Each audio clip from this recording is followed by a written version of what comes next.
Today we are ranking who is the best entry fragger in the world. Now this video is going to be a little bit different. Where I put these players has nothing to do with how good of an overall player they are. It literally just has to do with how much you fill the role of first primary entry, which is to make space in the map. How much of an actual entry into the building player you are. So I have each of the perceived fraggers from all the best teams in the world, or all the most known teams in the world. I left out all the teams that I'm not familiar with. So this is mostly like top 4. This is mostly like top 4, top 5 from like EU, NA, Brazil. Anyways, let's go ahead and get started. Shyo. So if you watch Shyo in his recent, okay, here's the thing.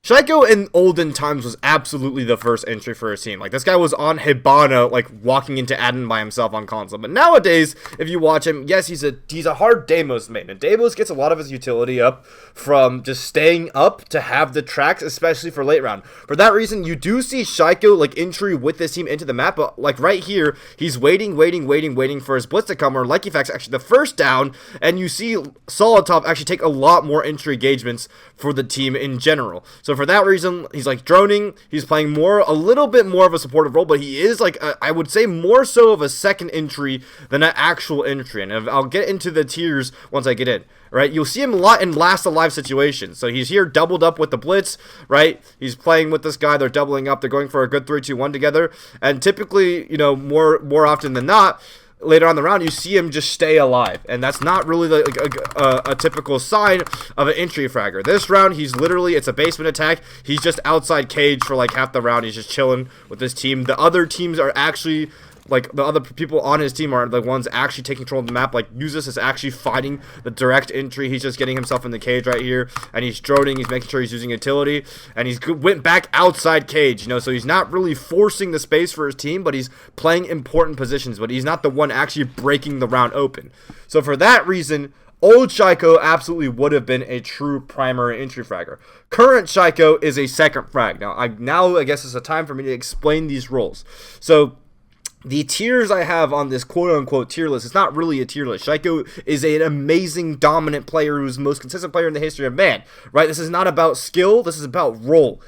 The top of the tier list is you are a true entry. In my eyes, you walk into the building and you break the round open for your team. You create the space with the main push, right? You are at the front of the main push and you walk in and you give your life for the cause, essentially. This tier 2 is you're still a space maker, but you're kind of like, guys, Stompin's right here.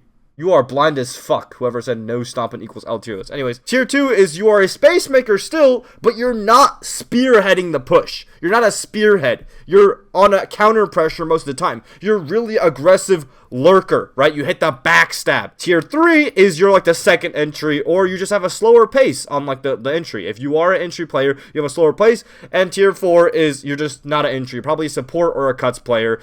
You would be surprised if I go on CGG now, which you would be surprised to like how many entry engagements like a cuts player gets. Now obviously, you know, right here we see it now, like Shyo is definitely behind Likeyfac and SoloT on those entry engagements. But yeah, you would be surprised. The entry engagements also don't tell the entire story, because you'd be surprised how many cuts players just get entries by just sitting on an angle and just holding, and then they get a first pick on like a really slower team. The next player we have Yuzus. The thing with Yuzus, he's a lot more of, I think I would say, of a flex player. He does kind of like, if there's anyone to spearhead the push, I think some of the time it used to be Yuzus, I believe, at previous majors. I believe the roles are starting to switch around, because SoloT definitely used to play a bit more of like counter pressure position and lurk positions, but I think he's switching more to the primary entry. But you see Yuzus now, he's just playing the windows alongside his boy SoloT. And the thing with like Shyo earlier, I said, is on this previous team, like he needed to be that spearhead because his team just didn't have the firepower on it necessary to like clear out the building, or in terms of aggressive firepower at least. Now they have that by adding these two players from M&M, Yuzus and SoloT, right? Who are just absolute fucking demons, and that's why you might see Shyo not do as well, because there's only so many kills to go around, and when you have that stacked of a super team in terms of, you know, Yuzus and SoloT and Bride, Likeyfac, and Shyo, you don't need any of that, right? So I would say Yuzus actually does. These are pretty bad examples in that POV, but if you watch the course of the maps that they play, he is a kind of a first entry for the team, but he also has kind of a similar pacing of Shyo, where he kind of goes after his team has gone in, or after the spearheads have already made the space, so you're going to put him in that same tier as Shyo. Now, like the fact we saw him, he has the most amount of entry engagements for the team. That's for a good reason, right? He's always lurking into the map. He's IGL the team, IGLing from the lurk position, and he's always trying to find the gaps for his team. We see him the other rounds dying almost instantly every single time. This time, you know, on attack, he didn't find much success, unfortunately for himself. Half the other times, he's always getting in. Some of the time, he's playing like other roles. He plays support a lot of the time for his team. Yeah, there's just this same clip that he hit on you know, W7M, and he a lot of the time is trying to find a gap into the map, right? He has 17 and 10 on the entry. He's the second most highest fidelity entry player on the team. I would put him in the aggressive lurker role just because he is the other guy on his team besides the primary entry I'm going to put in a bit that makes the space for his team. And the last guy is SoloT, and this guy is just a maniac, right? So round 1 versus Mako, Ash drones in main door, runs in through basement roam, immediately goes down into site with his teammate. They're just both fighting, and he's the maniac of the team. He has the most entry engagements by far, and that's just what he does. Like, you see the clear night and day difference between the kind of like the general pacing that Shyo and Yuzus play on the team versus how SoloT plays on this team.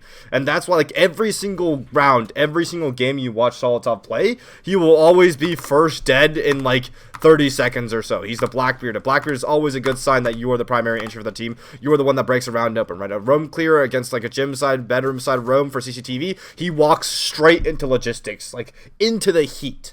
Right, the one trait that you'll see is not only are they taking space super fast, they're also breaking the rounds over the team. They're not afraid to walk into the heat. There's a lot of players that are really good at backstabbing, and they still make space by counter pressuring and lurking, like the second tier. We'll see, but there's a lot of players that are not. They're walking directly into the enemy setup. They're not afraid to break open that setup by literally sprinting in.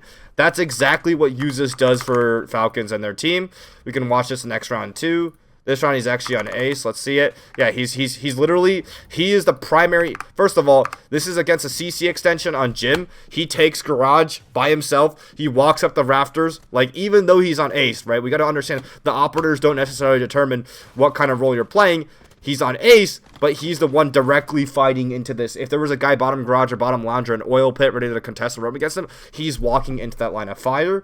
SoloT is absolutely the true like space maker, the first entry, the guy that breaks open the round for Falcons. Cyberzera, and I'm kind of alternating. So you kind of notice the pattern. I'm alternating like EU, Brazil, NA, but now we have the first team from Brazil, FaZe Clan. I didn't put any of the other players because honestly they're all so flexible, besides Cyber, who has kind of this consistent role of being the freak that walks in for his team, right? So right now they're 6-0 on a team. I'm sorry we don't get more rounds, but like it's 20 seconds in. It's 20 seconds into the round. This guy is already in the bottom floor, and this you could think this is like a lurk position. It's all like very nuanced, right? Where you think, oh, he's clearing below, he's got to be a lurk position. No. This guy's entry, right? Look at him. He fucking walks in, immediately takes a gunfight on the roamer, then the next spot. Because why is this entry position? Because this now clears the black stairs take, which is they want to do a black stairs take because they have two players outside the top black door. They have two players outside black door. The guy stopping the push is on black stairs. You have to take below to do that. Typically, defenders roam below. They have holes from above. Looking at those holes from about a black stairs, he is directly contesting this. He is walking straight into that fire, and he is the sole reason FaZe don't play at 2 miles per second at a snail pace. Cyber, everyone on FaZe is slow as fuck. Cyber is a fucking maniac. 28 years old, wife and kids, just sprinting in every single round at Mach speed. He is the reason that his team can play a fast pace at all. So the way I like to say it, and I don't think I'm gonna order these because, you know, I think we're gonna go by rule. I'm not gonna order these, but the way I like to say it is your team can only play as fast as your fastest player, and your team can only play as slow as your slowest player, right? Or so Cyber literally enables FaZe to play fast at all. If they didn't have Cyber, they would never enter the building, Right. Next team we have is SSG. All three of these players are the perceived fragger for SSG. Benjamaster, Newers, and Ashen. So, if you remember the role Benjamaster played for G2 when he literally broke the kill record, by the way. In 2023, when G2, the non-Pengu version of G2, came back with Fabian as coach, won the 6th Invitational, Benjamaster, they just freshly picked him up and replaced Citizen with them. He immediately broke the kill record. He was playing Lurk, and you can see that here too with this team, that he's the guy one man hitting sight. That is kind of what he just does on attack, right? Sorry, there's defense clips here. I don't want to fucking watch these. Give me attack clips.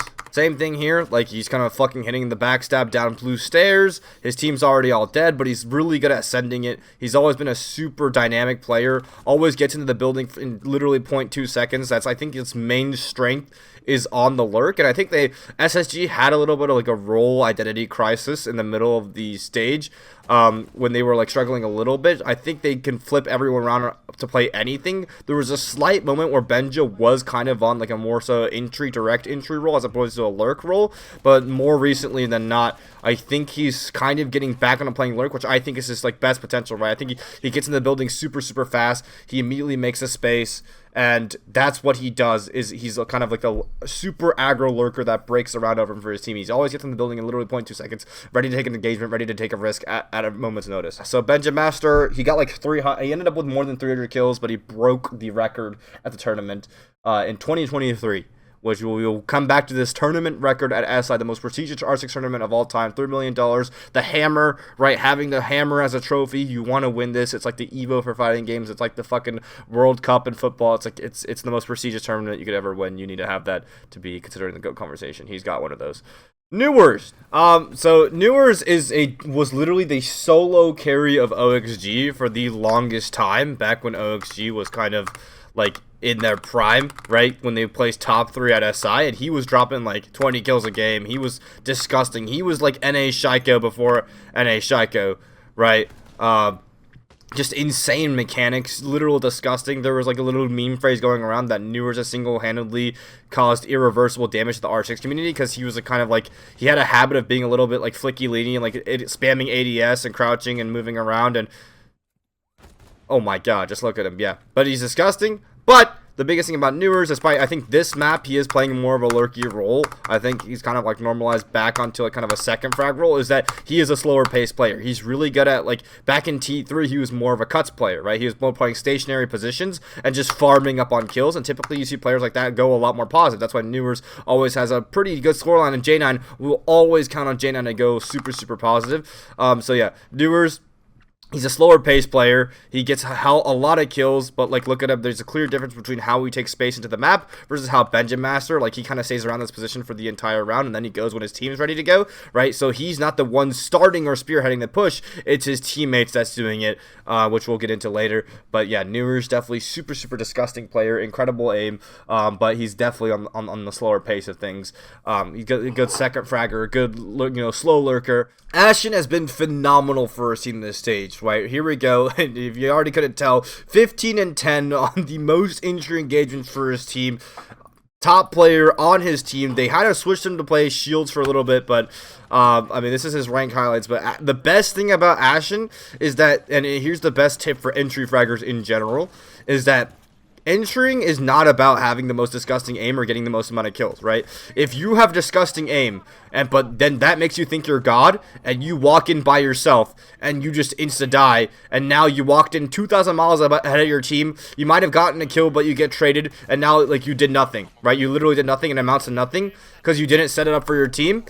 Ashen's really good at setting it up for his team, right? The best skills you can have to be the most impactful and actually good at your entry frags and be consistent is setting up your own entry, right? Telling your teammates, hey, can you get a drone from me here? Can you get a drone ahead of me? Yo, double up on my back. Yo, 3, 2, 1. I'm going to hit red stairs right now. 3, 2, 1. Let's go. That will create the most impact and most success for yourself. If you play on teams, T4 teams, T3 teams, or even in your rank stack, and you realize, oh, with some support players, I play really good on entry, and with some support players, I'm dog shit at entry, stop blaming your support player and start setting it up for yourself to be more consistent. Why would you let your performance and your fate be determined by you know, the people around you when you can control that fate. Ashen is exactly good at that, and that's why for me, he's a true space maker. He makes sure that things go the way his team wants them to go. Hey, I'm gonna hit here. Yo, get on my drone. Yo, you do this. Yo, pull pressure here. 3, 2, 1, let's go. That will make your entries consistent, and that will make you a more consistent entry player, because the most important skill is how you set up yourself. Don't wait for a drone from your support player, because that makes it dependent on how good of a support player is to recognize when you're entering. He can't read your mind. Set up your own entry, right? That's my #1 piece of advice for entry players out there. All right, next team we have from EU, we have Virtus Pro, Pasha and Joystick. Pasha had a disgusting stage. 1.29 rating, the top rated player in his league, and a shit ton of positive entry engagements. This is his game against G2, where he kind of single-handedly won the round for his team, and this is why he has such a high rating for his team. He's always in the shits positions and doing it. But if you'll notice, kind of like a similar thing about, like, you know, from him and Benjamaster, is he's playing very fast. He's creating the space for his team. He's making it work, right? But on the lurk, and then he resets, and then now everyone on G2 is panicking because they don't have Vert up on the side. People are denying the Vert, so they have to come back and kill this guy on site because he might plant the bomb, and Pasha just kills everyone, literally single-handedly winning the round for his teammates. They finally retake side, but it doesn't matter because Virtus Pro have kind of retaken that. Pasha is an aggressive lurker, and if you'll notice now, well, there's kind of a trend going on that, you know, the best, or not the best entry fragger or the best player for the team on that, they all have insane aim, but it is not aim dependent. And that's one thing you guys will quickly realize if you're trying to, like, assign roles in your rank stack or whatever the fuck. Is like, if you have a guy that's like gonna bait outside the building for the entire round, why would you put him on entry? Even if he has the best aim in the world. If he has the best aim in the world sitting on an angle for the entire round, put him on cuts, put him on a mailbox position, put him on a rappel. Right, put him in a stationary position where he can be a sentry turret and kill people with like aim, like it's aim labs. But he doesn't, like, if you're gonna make him walk in the building, he's just never gonna make you that space, right? So it's a very pace dependent thing, and that's a very, like, your role should always be dependent on your pace as opposed to your aim. It's never a mechanical thing. It's stupid as fuck. Joystick back in the day was the man, the fragger to take down the G2 dynasty with Pengu. Right, this was the man back in the day. Like, he was literally called the Russian cyborg for a reason, and for that reason, he is the first entry for his team. He fucking walks in, he takes the fucking space, he goes for shit, he goes for crazy shit. Earlier in the stage, Virtus Pro had an identity that was much faster, and from which I would say Joystick was fully committed to his role. Now the team has slowed down in a ridiculous amount. So now I don't know if I could say that anymore. Virtus Pro now is a team notoriously known for literally not doing anything and struggling on making plays that the enemy gives them nothing. They're a team that relies on the enemy team to kind of make mistakes or waits for Pasha to hit a gap on the lurk to do anything at all.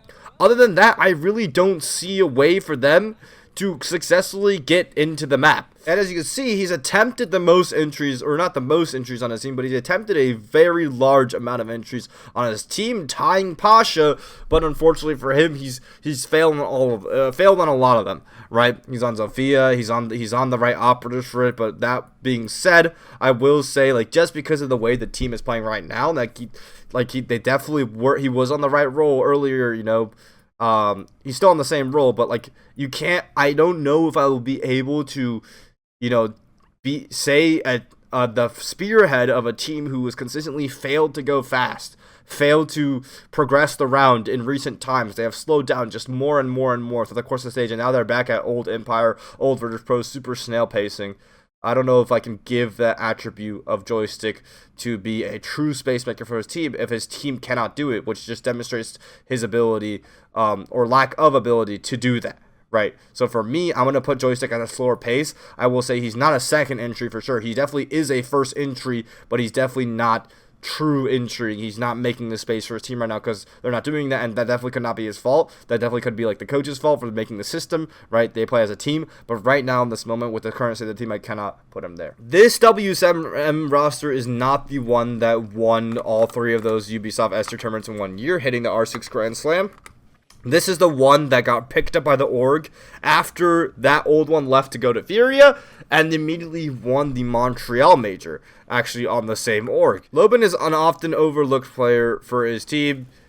Right here, he is playing with the Armory Walk push as well. which is like one of the most dangerous walks you could do. He is a repel player, though. He's not the shield player because, you know, we are in such a heavy shield meta. He's not the first one in, but he's going with his teammate. He's going fast. Now, this could be kind of like a refrag roll, and we also saw that with the Clubhouse lurk, so maybe I'm starting to see that Loba is a bit slower paced. I do have to watch a bit more of his gameplay. I do know on old Los, and when W7M won the major, he was definitely on demon time with making space for his team, but let's just keep watching to see what happens. So he's on the lion front door. He walks straight in. Looks kind of like a lurk position. Yeah, heavy lurk position. He's just going. He's just going. And for a team as fast as W7M, it's hard to count anyone out of this fast-paced like conversation, because like W7M is one of the most aggressive teams in the world. Now obviously they can't just be aggressive all the time and just like not slow down like they would do. They just walk into FaZe loving arms, but look at him, he's literally walking into the enemy. Yeah, I think he still plays that kind of same space making role for his team. He's walking just straight into the enemy setup through front door, and they're all pushing together. He does wait for a good 3-2-1, which is a really solid fundamental the team has, but in general, he's not afraid. He's the one, he creates gaps for his team.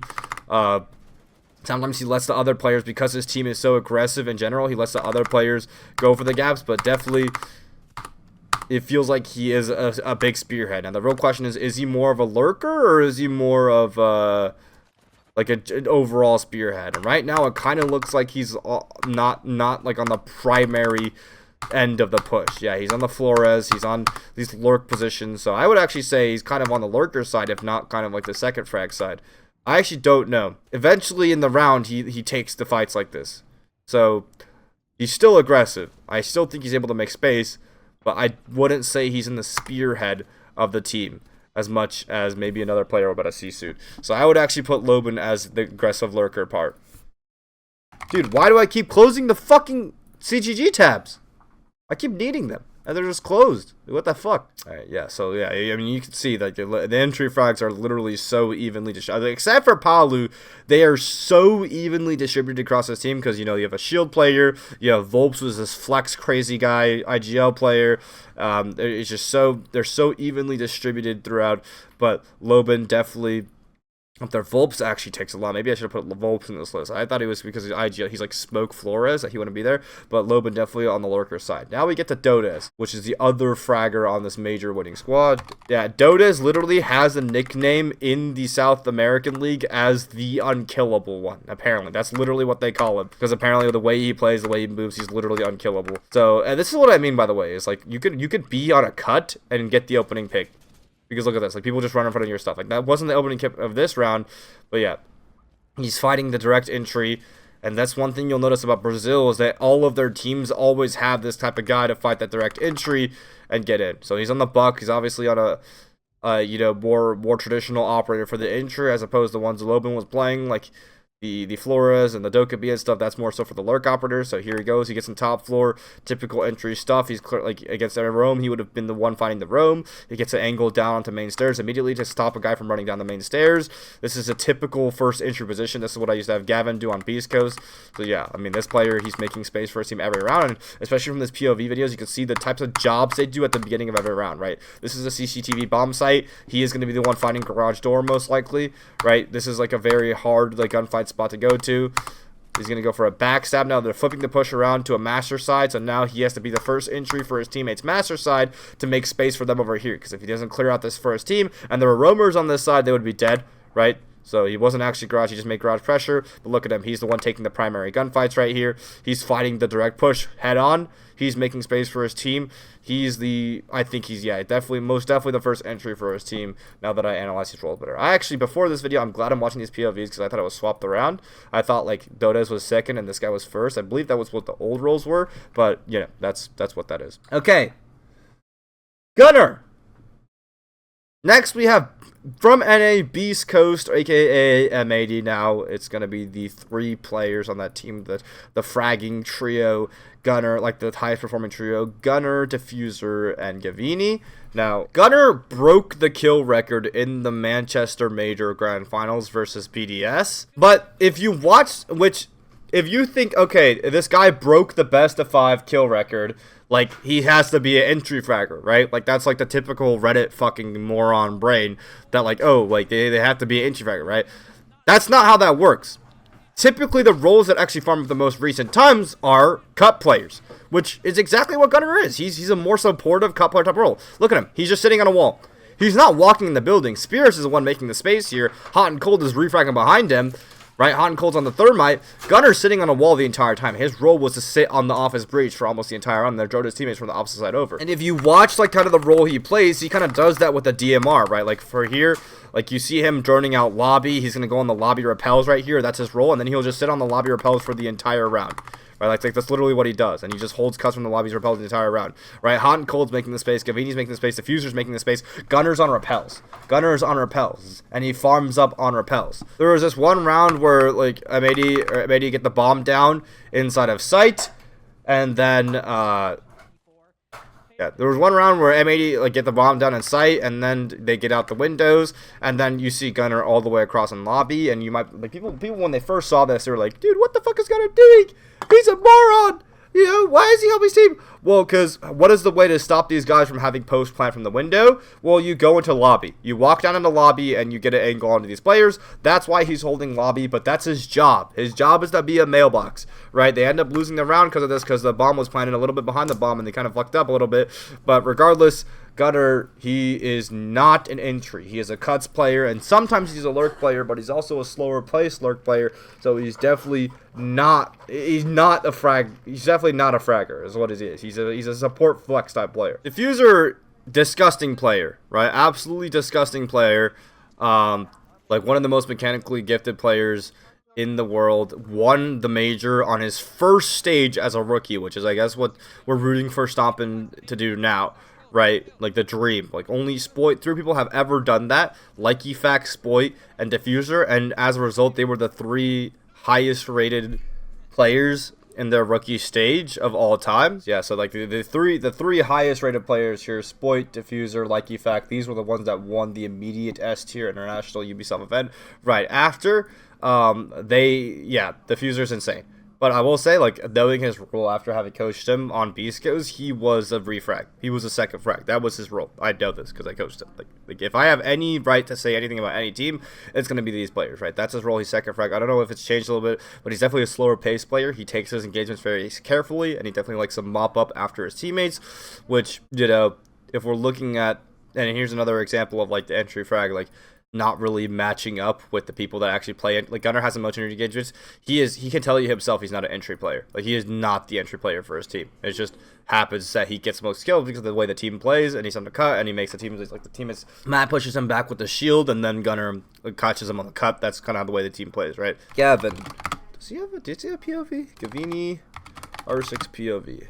Okay, so I'm on Gavin's Twitter clips right now. This guy is a maniac. His whole thing is he runs in. Like, his whole reason, he was like plus 40 in Challenger League running in because he was just that much better than everyone else, right? That is his whole thing, and that is why I wanted him on my team, and that's why I coached him in Challenger League. I instantly wanted him on the Beast Coast roster after he got dropped from DZ when I was rebuilding this team, because he's just that fast. He will make sure your team can go fast no matter what. This guy is a literal fucking maniac. He actually got featured in a Macy J post for how fast he plays, because he said once your mechanical skills reach a certain threshold, you don't need to rely on strategy more. The higher ranks, the less tactical gets, because this was what Gavin was doing in ranked, bro. This is how he plays ranked. Like, it's insane. Fun fact, Gavin actually has like a 0.9 KD in rank sometimes, just because he plays like this. I'm actually gonna go check his KD right now, but he is literally one of the greatest entry players in the world. He is the whole reason. Like, he clutched so many rounds for Beast Coast 2, even though he's last alive, but, like, he is one of the most aggressive, one of the most consistent entry players of all time. Oh, never mind. He has a good KD. Holy shit!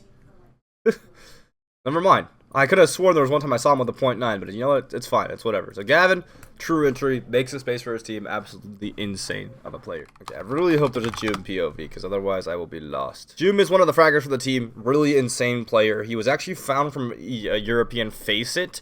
Back in the day. That was how he kind of scouted out. Really insane aim. As you can see here, he's scrimming against G2. This is him in a game on a hero. Oh, well, this is a heroic game. This is a fucking old ass clip. What the hell? But yeah. So really, really talented player. Really disgusting aim. Found from FPL, right? Like disgusting mechanics, and for a reason, he's one of the top teams in the EU. I think fucking he lived with Fabian for, I don't remember who he lived with for a while, but in my opinion though, like from what I've like seen of Secret, I do think he is not the one opening for his team, and that might just be like a result of his team, because his team is such a heavy shield team. Savage is our shield player. He's like EU Spirits. Like, you can't really do much if Savage is the one opening the round for your team. You will end up just walking slower behind him, which is exactly what Jube does. Now, Jube does commit with his team, but he's often not the one legitimately spearheading for his team. So for that reason, I will have to put Jube in kind of the refrag or slash slower place. Now, he doesn't play that slow because his team forced him to play fast, but he is in a lot more clutch situations than anyone else on his team a lot of the time. I wonder if that's true, actually. I sort of got to see him a bit up more in the late round. Never mind, it's not true. But yeah, either way, Jube, definitely like a really talented player, but he is on the slower side. And remember, these tiers have nothing to do with how good of an overall player they are. They just have to do with what role they play. Next is Mowgli. Mowgli is the other fucking freak on Secret. Savage is the shield player, the Blitz and like Blackbeard that kind of runs in for his team, right? Mowgli is a freak. Mowgli like sprints in from the same lurk angle every single round and manages to pop a perk every single time. What's Mowgli's team secret chalet? Let's see a game. The G2 one was good. You're gonna see him. He's gonna fly in a bit. In a very short amount of time, you'll see Mowgli just fly into the map, right? 2 minutes 30 seconds. Yeah. Mowgli, like, he walks in and gets a double kill. Onto a setup library, by the way. Into 2 people library. He just walks into it solo and does it. Like that, and there's a reason he has fucking 22 and 7 plus 15 on entry for his team. This guy is literally on demon time 24/7, just walking. And the team success literally like hinges on the fact of Mowgli being able to walk in and murder absolutely everyone. Right here. Like, Mowgli again, just into sight, double kill on the G2. Just ridiculously fast-paced player, but I do believe he came from, where did he come from this time? I think he might have came from the basement, or fucking basement West Main, right? Yeah, he came up 1F mudroom, he hopped in, he went through West Main. Yeah, he went through West Main. So it's, the thing with Mowgli though is, I will say, the way, the part he entries from is definitely the counter pressure. I believe it always is the backstab. Like right here, you see the bomb. The main push is coming from, you know, Solar and fucking Big Window. Mowgli took library side again, right? That's kind of like his whole spiel. As he hits the back. So he's super fast, makes his space extremely well, but he unfortunately hits the fucking back, right? That's his thing. Not unfortunately, that's just what he fucking does. Like, in terms of this tier list, he hits the back. So he's not like their direct entry. Savage is their spearhead for the front line, because Savage plays the shields, he plays the Monte, he plays the Blitz. But yeah, Mowgli, disgusting player, absolutely makes space, but he hits the back. Once again, this has nothing to do with how good they are of a player, right? These players are all disgusting players. If this was a good player tier list, that's what I would fucking do. But this is a how much you fill the role tier list. How much do you do your job tier list? And how much does your team succeed as a result of your job? Next, we have a team from Brazil, NIP, actually new blood qualified for EWC, really, you know, brand new team. So I'm gonna go ahead and actually watch. To be fair to them, I'm gonna actually do some film review right now. So I'm gonna watch actually NIP, and I'm gonna see how they play. Let's watch. Yeah, so Fantasy, I believe, is their coach messaged me, or one of their support staff messaged me and was like, hey, our entry player is this guy in Fantasy. And if you know anything about Brazil, they are the most aggressive region in the world. So I think every single team is going to have like a true entry that fills the archetypal role of running into the building and creating that space for his team, as per usual. Now here's the thing, chat, like, I'm talking about it after this, right? Or I should talk about it after DZ maybe. Look, repels into heaven, directly into the enemy. Fights Freezer, gets another kill Freezer. Another one. Oop, gets another one. He's triple kill Fantasy, right? Triple kill Fantasy. That's what he does. This guy is clearly the one that goes in on the main part of the push for this team, right? There we go. We have a piano over clear. He just takes piano, right? Straight into the freezer holes. I mean, gets thrown out, takes a gunfight on the guy top red, immediately walks down White Hall. Look at the way he plays. This is what you call a first entry. This is a true entry that takes the fucking space, isn't last alive with Ashe, because we see that happen all the time in tier 2 gameplay. All the fucking top fraggers in tier 2, tier 3, tier 4 in their console tournaments, they say have the best aim or whatever, put them on Ashe, but they're always last alive on Ashe. This guy's going on it and actually walking in the fucking building and making the space for his team. Next, we have Hates, I believe. I don't know if there's an R6 POV for Hates, but I do believe he plays something a little different. Yeah, whatever. Let's go onto his scrims.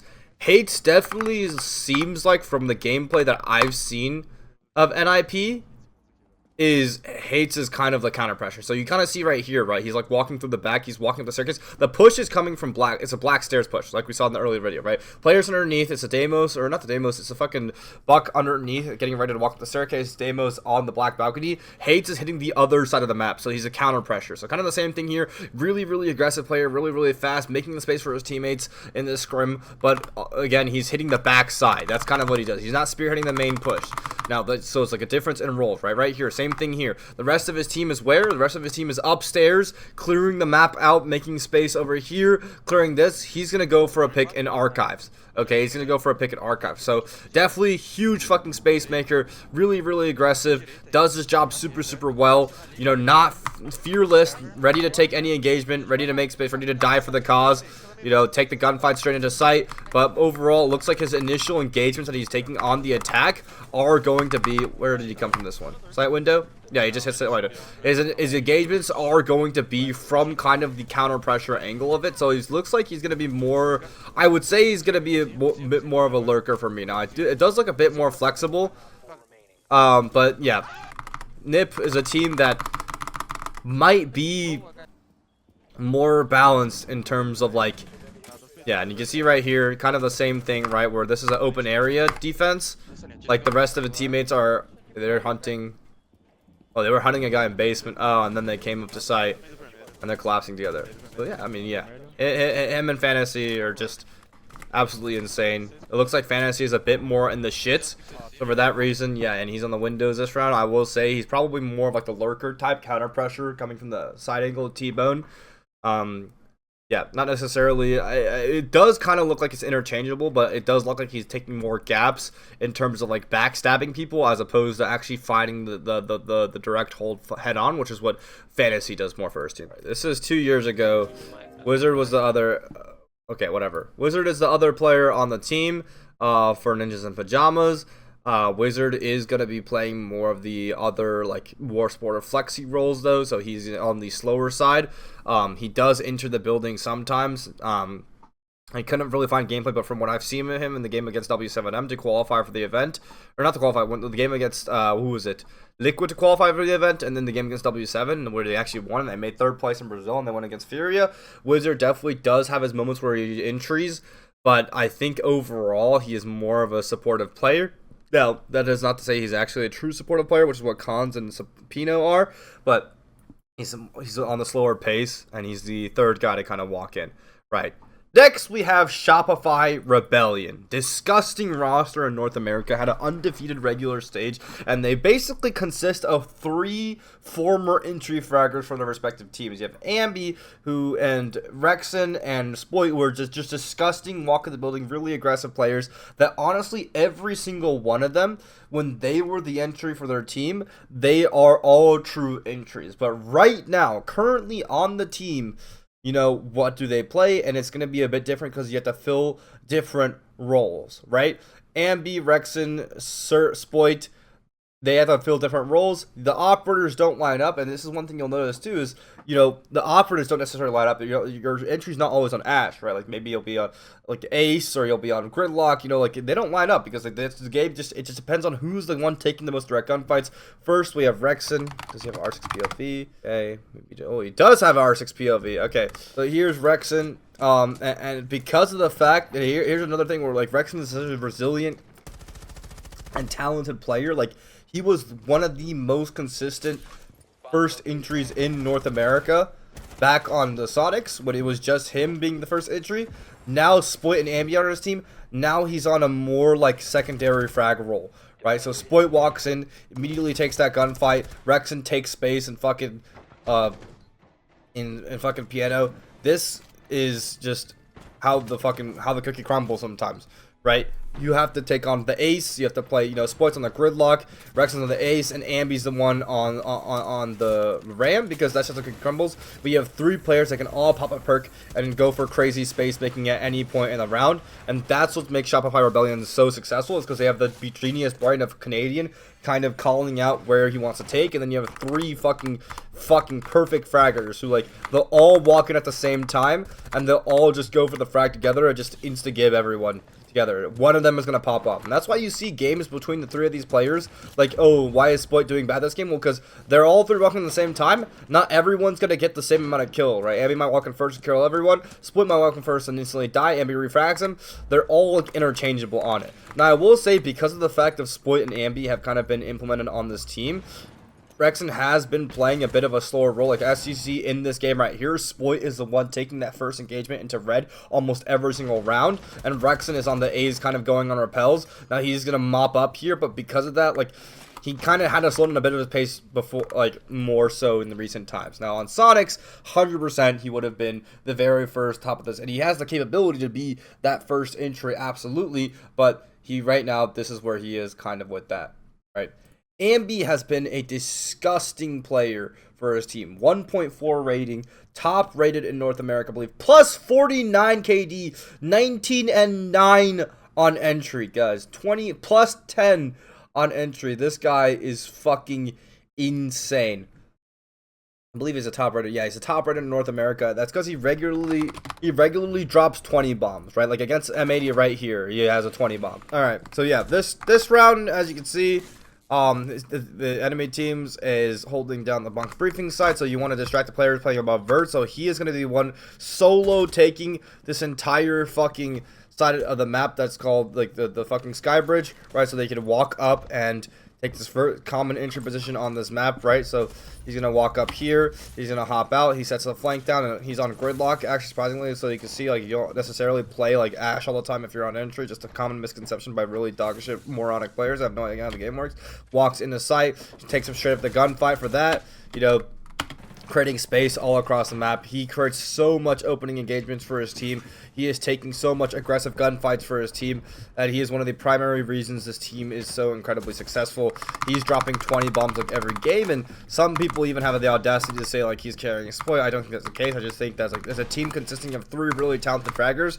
Canadian goes, we go, and then one of them eats up. Right here we have Ambi once again. This rocket stairs position, really important entry spots. There's usually a guy, if you watch EU, with a smoke shotgun here, so this is definitely a direct entry spot. The other one on this site is going to be the operational room. Ambi walks up rocket stairs, makes all this space by himself, right? He is challenging all this angles by himself. He allows Surf to hop in. The bomb goes down, and now he is taking the gunfights. Spoit and Ambi have created the space, and, you know, here they are. And now we get into the later part of the round where the shield comes down. But the initial part of the round, remember, like, right now it doesn't really look like it because everyone's together and you want a 3-2-1, and that's just good fundamentals, and you want to wait for your shield to go first.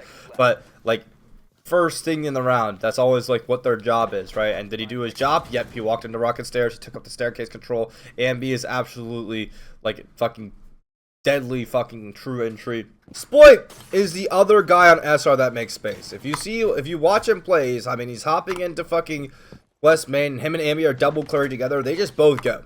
Right, they just both fucking go, and that's what I love about this team is that they have like they commit so fucking hard to these, and definitely on older teams that was also his job. He would also make hella space for his team. So off the fucking double Aurora push, here comes Spoit. He's gonna walk down the hallway. He is the one pushing directly into the enemy. That is what the fuck he's doing. Spoit definitely, he says he more so plays Frag Flex, which like that's what he says. I agree with, like, I think if you were to classify like between who's actual true first entry to the team, I would definitely say it's Ambi, because Ambi, you see on that push, he instantly gave his life away, it died. Spoit has more flexibility to go on supportive ops and play a slower pace, definitely 100%, but the times that there is a very good amount of time, like we saw in the cafe earlier on Rexen's POV, that he was dropping red hatch every single round. Now here we see more so of his flex side where he's playing the Hibana, he's playing the more passive positions, he's just kind of holding it down, but he still is the one to like, on a couple maps, on a couple spots, he is the one to fight. Like right here, he's taking into library off Canadian going in.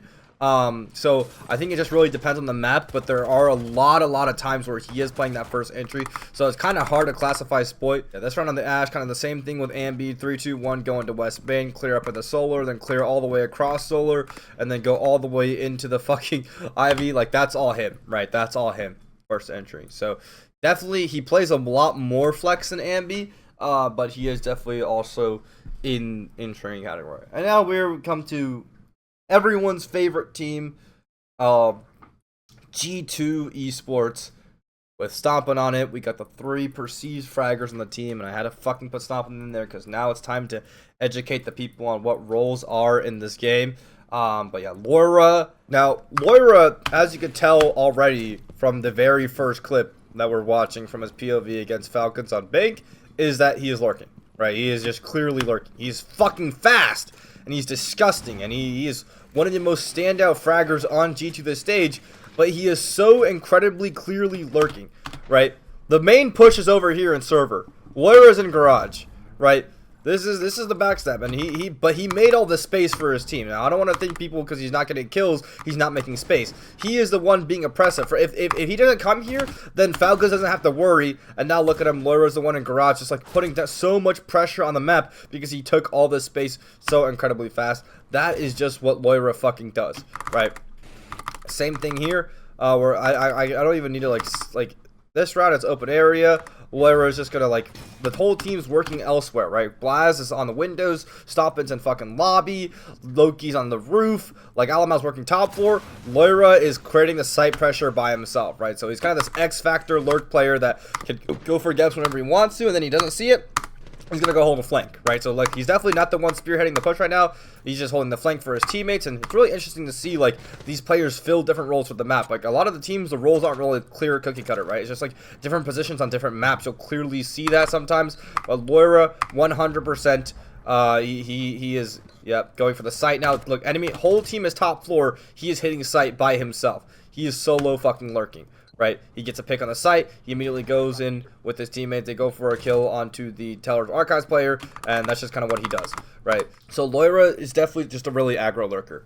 Right, and sometimes he just plays cuts. Like sometimes, like you see, you kind of see this common role where like your lurker can flip to a cut at any point in the round, because typically like if you're a lurk and like you have an enemy like throwing a bunch of roam against you, or you're not fighting the gap, you can just switch into a cut and you can be useful just then. You see that with Gunner, but Gunner plays more so cuts and more passive lurks. You saw that with Loeya. He held the flank after he didn't get like a pick in the site immediately, and the same thing the other round, he repels down and makes an angle on the fucking like E2, right? E2. So yeah. That is Loeya. Loeya is definitely on the lurk, more so the aggressive lurk. And here comes Doki, the fucking world champion, SI 2023 world champion, first entry for G2. I don't even need to say shit about Doki. I don't even need to say shit about Doki. Just watch this clip. Just watch this clip. Everyone just watch this clip. Look. Smokes out everything. Virtus Pro is getting fucking... Virtus Pro is completely blocking G2 from getting in the site and planting the bomb. G2 have to pause. Look at this shit. Oh, the Goyles are good actually, but good entry by Doki. Huge entry by Doki. Huge. It's absolutely huge by Doki. This is big from Doki. This is so big from Doki. Oh no, Dan! Now that is more of a late round example I see, so it looks more like a backstab. But if you watch his POV, you'll notice that he is always like the first to walk in the building. He is the one that takes space, and he's really fucking good at taking space. So for example, right here against the clash, he walks directly into a clash. Him and Loeya together, also like just the same kind of really good aggressive play together. Yeah, and he's just straight up fighting into the fucking enemy gunfight space. Like he's just fearlessly walking towards them. So kind of and then like when it's time to go, right, he is gonna be the one to sacrifice his body to go for this fucking play. Downs the fucking guy in that garage. He's the one to do it. So more so across the average of multiple rounds. Like that clip was kind of for dramatic effect, and he was actually more so hitting the backstab on that one. But in terms of what his actual job is across rounds, well, it's definitely to fucking walk in for his teammates, right? So here it's gonna be like a kind of a clear down onto like the mid floor roamers, and he just single-handedly takes kitchen. Now this does kind of look like a lurk, and EU is a lot more lurky of a region, so I will say a lot more players come off as lurkers. But if you were to say on average between Loeya and Doki, who is the main one to be with the push and spearhead it into a victory, it's gonna be Doki, right? So here's another one. run where they're doing a fucking top floor take, and they're gonna go for the garage entry, and here comes Doki straight into garage, right? Like he's just immediately fighting with his teammates together, and they're going, and he's taking all the risk on this kind of play. Yeah, W entry by Doki. He is fucking amazing first entry, and he's one of the biggest reasons that team can play how they want to play. This one might upset a lot of people. Next we have Stompin', right? So Stompin', everyone's favorite little wonder child. I'm gonna be real. From my impression of the roles he plays, he is last alive a lot, and he's a very slow-paced player. I don't know. With the way he plays ace, look, he's an ace. He's on ace outside of the wall. Now, he's definitely not, like, full support the way that Alamau and Blaz are, right? But he's definitely not making space for his team. At least, like, there are times, and I will say, there are times where he finds a gap, but usually that comes much, much later in the round. Like, you'll see him clutch up in, like, a 2vx, right? You'll see him go for a walk, like, 1 round out of 12, and he'll get an ace, right? That is a round where he does, like, kind of make a hero play to bring it back for his team, but at the same time, that's at the end of everything. For 2 minutes and 30 on this round, he was on a breach. You know? He was on a breach. For 2 minutes 30, he was on a breach. Right? Same thing here. He's on Lion DMR, and he's just going to play the cuts. He's kind of like a cuts player, right? He's going to drone for his entries. Look, he's droning for his entries. Droned it clear. Now Doki can get in. Right? So he gets in. Comes here. Gets on drone again. Right? He's play. Sometimes he's like, he leans more towards the side of support. Now, he's not like a full support. He's definitely more of a flex. But, like, I don't know. I think even he could tell you. Like, he's holding the flank. Right? Like, Doki's dead. You know why Doki's dead? Because Doki was the one that walked in and created the space for them here. Right? So, it's just the roles. So, he's not an entry fragger. It's not meaning, once again, this list is not to say who's the better player overall. This is just who fills what role. He's not an entry fragger. That's just how the fucking game works, guys. Amazing player. Guys, on defense, he plays like Echo and like Sight and like Sight extensions. Yeah, yeah. So he always clutches up. Like, he's always like later alive in the round to play the clutch scenarios, which is great. Which is great because think about it. If you're really talented fast player that can create the space for you and that fails, then you have your really talented slow player that can slow the round back down, get those picks backs, clutch up the round for you, make the plays in the late round. That's what your Stompin' is, right? So sorry if I pissed you off, but like if you truly want to cry about if Stompin's an entry fragger or not, you really have no idea how the game works. He did say he's flex. Yeah, he's flex, bro. He's flex. Yeah, like Loeya and fucking Doki are the ones to fucking walk in. Alright, next we have the big dogs. Herz and K's. Herz and K's are the 2 fraggers for Furia, which is the greatest team in R6 history.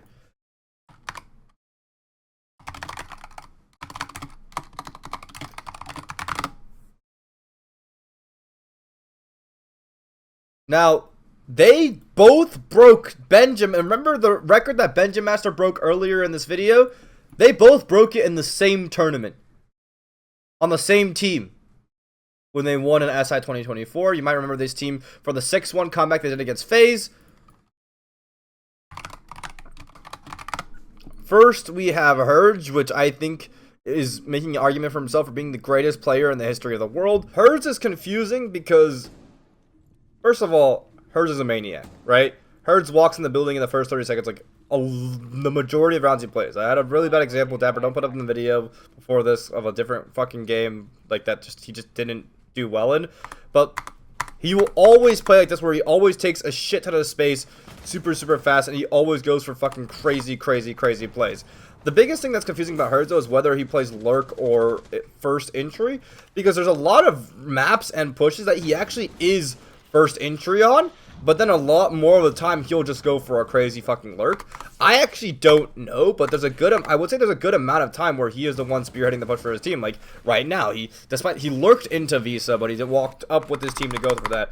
I will say more recently than not, I think I've seen him more on the lurk side of things. But right now, this is going to be what, a basement hold.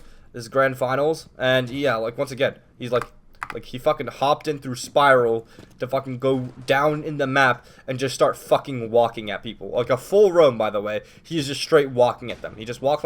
People criticize how SoloT play on Falcons, bro. I don't know why it's such a fucking dynamic thing to have a fucking freak on your team. I've never had one on one of my teams, but, like, can you imagine, like, how terrified as enemy you'd be? Like, every single round, there's just this fucking freak maniac guy in the building in 30 seconds going for the most aggressive plays of all time. So I think Herz, like, is more so of a lurker, but there's also times where I've seen him just go with the primary push and just go fucking stupid. Now, I do say in more recent times, and in this VOD, it seems he's always going for the counter pressure, always going for the free pressure side of things. Like this, yeah, like, let's see. This time he's going up yellow with his teammates, so maybe not, but he also went from bottom yellow instead of, like, dropping down yellow, so maybe he's more so of a fucking lurker. So I would say Herz. You can see there's a clear fucking 2 players taking all the entry engagement. Herz, -8 on entry. Are there more POVs? This is to win the most recent S tier tournament, bro. Like, he just walks in fucking reading door. Yeah, he's definitely a lurker. Now that I'm realizing it, he's definitely a lurker. I mean, he's just 30 seconds. 30 seconds into the round, bro. Just fucking making this amount of space for his team. Holy fucking shit, dude.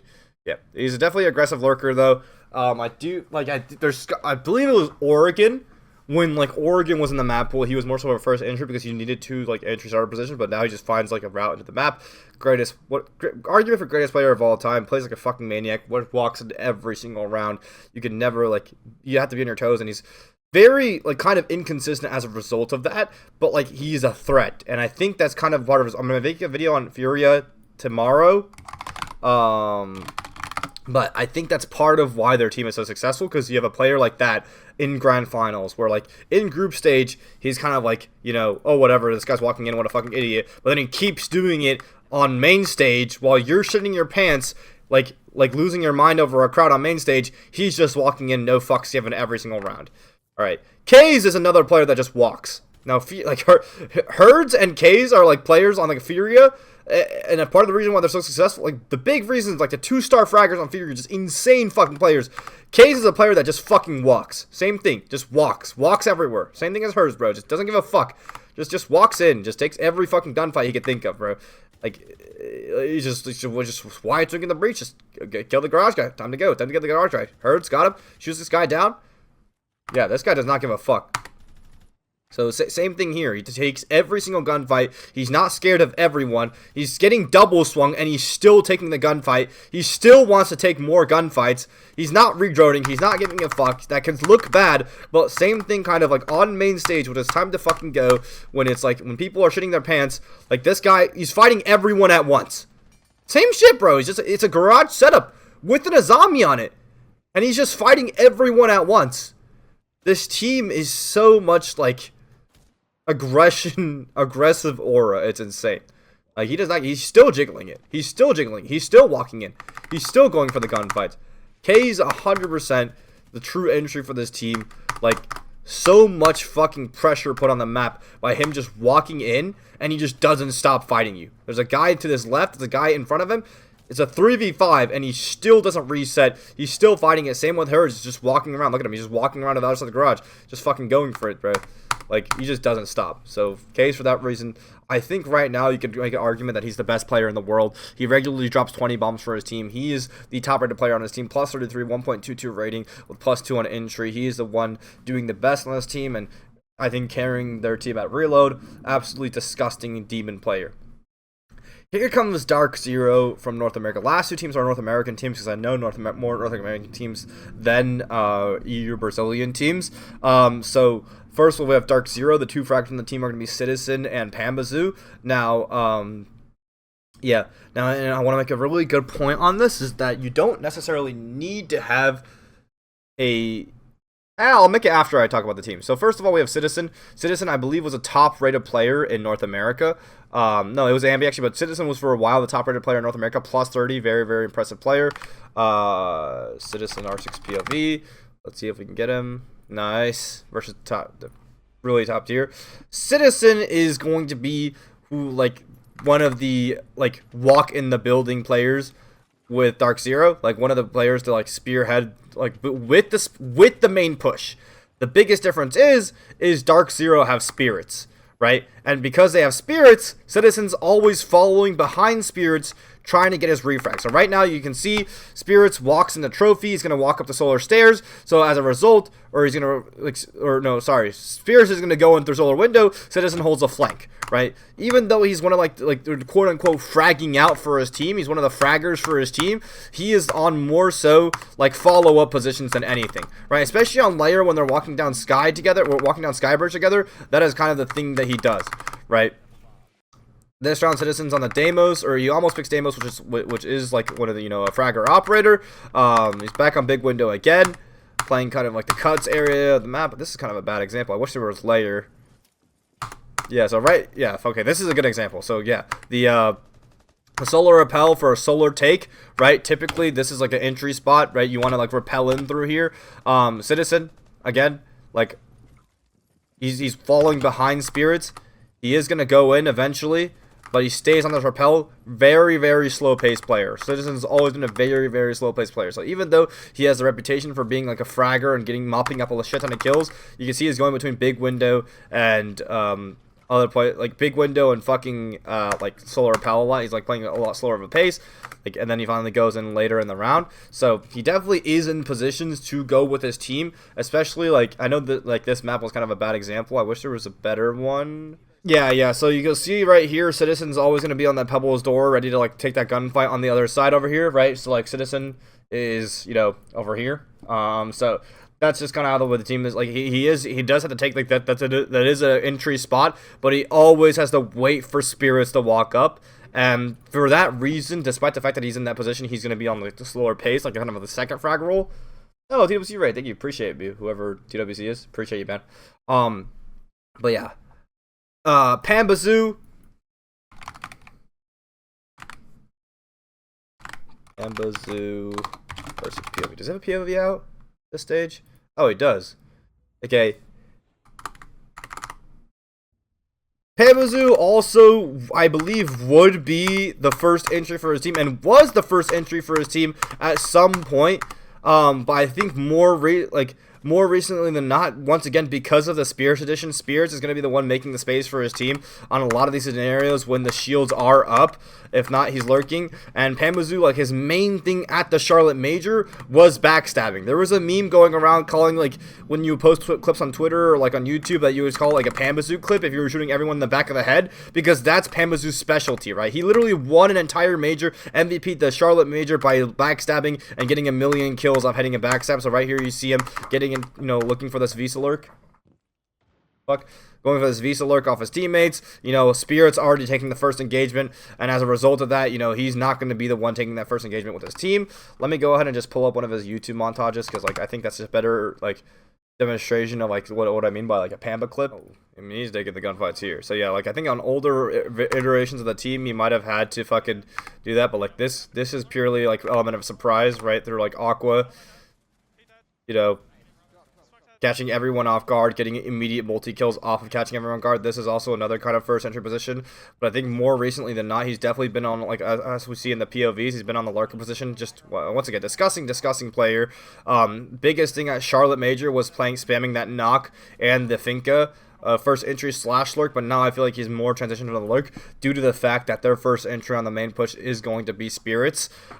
Because the point I want to make with Dark Zero was you don't necessarily need that true entry player on your team. Like, teams have different compositions to their identity, right? So Dark Zero is a team that heavily revolves around the fact that Spirits is able to play the Ying shotgun, the Glass, the Blitz, the Blackbeard. So depending on your team identity, you might not need it, right? It's just your roles are dependent on the players you have your team, and you should mold your team as perfectly as you can to like play those roles, right? So Team Secret's a really fucking fast team. They're probably not going to have like a mailbox type player on their team. They're probably not going to have a Beatty player on their team because they want to go fast, cheese, commit off Mowgli's gaps every single time. So it's a team dependent thing, right? It's not a good thing or a bad thing. It's a team dependent thing. If you don't conform your roles to your players, if you don't create kind of new roles to make all your players comfortable and fit your players, you will fail as a team, right? It's all based on how you can maximize your set of 5 the absolute most. All right.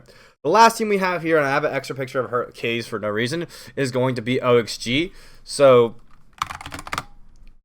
the first player we have from OXG is Atom. Atom was a really prolific player who dropped a multitude of 20 bombs on organization list, fucking orgless unpaid T2 team to qualify for the Montreal Major through the open qualifiers, beating out 3 pro teams to do it.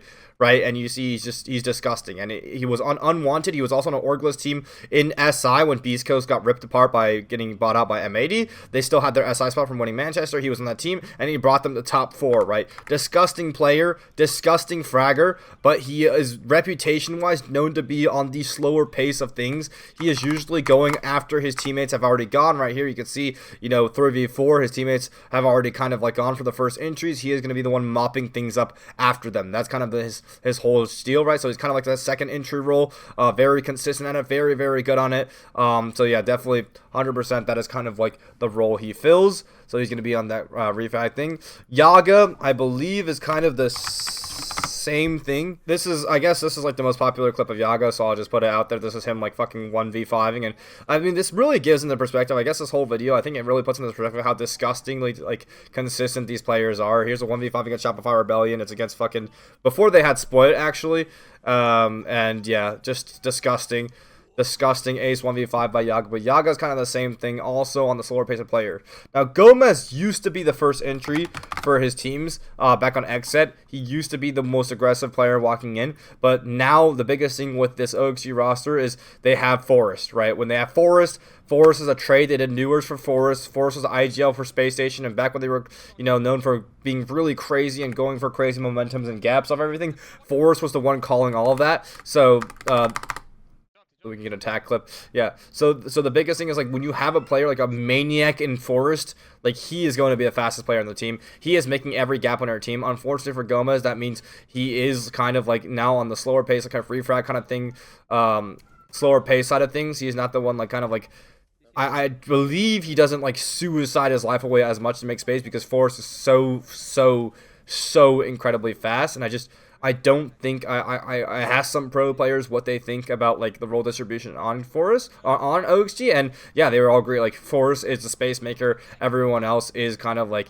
that doesn't really make the space. Like Forest is the one to fucking do it, right? So disgusting player. Gomez though is gonna be in a slow refrag category, and yeah, here's like I guess a quote unquote tier list. It's not really a tier list, right? Because I think this video is more so to be educational as to what the roles are, right? Who's the best entry fragger? Who's the best entry fragger? When you guys ask me that, I'm not gonna tell you the highest performing or the best overall player. I'm gonna tell you who does their job the best, right? On top space are your primary spearhead with the main push running into the enemy fire. Oh wait, I accidentally dragged someone down. Oh, it was Herz. Yeah, with the main push. Oh wait, no, he's lurker. Wait, who did I drag down? Did I drag someone down? Who cares? With the main push, walking into the enemy setup, giving his life and fearless for the round win, right? That is what I mean by traditional archetypal first entry. There was a period of drought where we kind of lost those type of players because everyone was like, oh, high performing Ashe player, high performing Ashe player, high performing Ashe player. That's a first entry. No. If they're last alive every round on Ashe, it doesn't mean shit for them if they're like fucking baiting their ass off to get those kills. Right? To be fair to the lower half teams, I'm not as familiar with them, so I'm not going to put their players in this list so because it's better. Oh, Fantasy. I actually put Fantasy down. That's who I put down. Fucking god damn it. Oops. But yeah, that is going to be my list.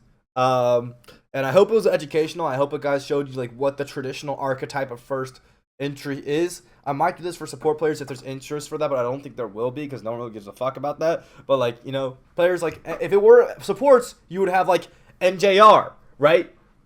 Brede, right? Shepard on Virtus Pro.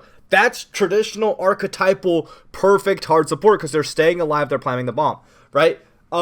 Like even though there's players like Canadian and Hot and Cold on there who are fucking god tier IGLs that have won events off their god tier IGLing, right? They're not, or even Alamau, right? They're not top tier traditional archetypal support players because they frag the fuck out. They get aggressive. Traditional archetypal supports are the ones that hold the case, stay the fuck alive for the entire round, open the fucking walls, and get the bomb down, right? So this is what I mean. Like, take that example and apply it to fragging. This is what I mean by this, okay? So I hope that gives you an idea of how the roles are distributed. Once again, has nothing to do with overall player skill or how they put it in their team. You could have an all-arounder player who plays entry frag, and he's slower, but he's good at everything all around, and he can win his teammate more tournaments. This just means how well do you fill that role of intrigue. First spearhead entry into the map, okay? All right, there you go. That's the video. Dapper, video time.